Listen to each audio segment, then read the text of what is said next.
তুমি কি জানো, সবাই ঘুমিয়ে যাওয়ার পর যে চোখ দুটো ভিজে যায়, সেই চোখ আল্লাহ সবচেয়ে বেশি ভালোবাসেন। যেমন এক রাতের অন্ধকারে তোমার কান্না ফেরেশতারা ফাইল করে রাখে। মানুষ দেখে না, কেউ শোনে না, কিন্তু আল্লাহ শোনেন। 2 আল্লাহ বলেন, আমি কাছে আছি, আমার দরজায় দাঁড়িয়ে কাঁদো, আমি অবশ্যই সাড়া দেব। 3 যখন তোমার বুক হালকা হয়ে যায়, তুমি জানো না ওটা তোমার কান্নার বদলে আসা রহমত।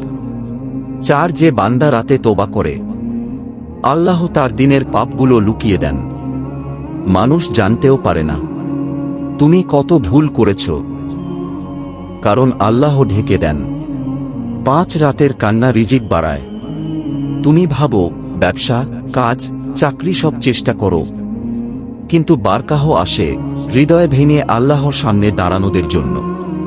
6 মানুষের কাছে কান্না দুর্বলতা, কিন্তু আল্লাহর কাছে সবচেয়ে শক্তিশালী দোয়া।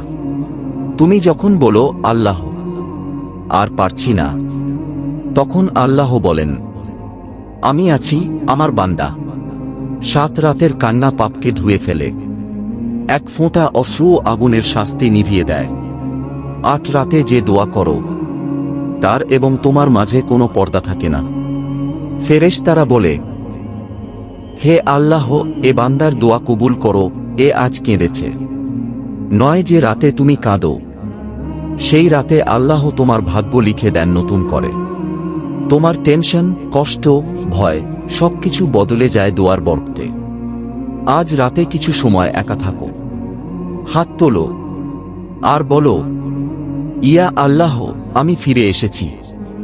দেখবে তোমার হৃদয় বদলে যাবে, তোমার জীবন বদলে যাবে, কারণ আল্লাহ কখনো সেই বান্দাকে ফিরিয়ে দেন না যে রাতে তার জন্য কাঁদে।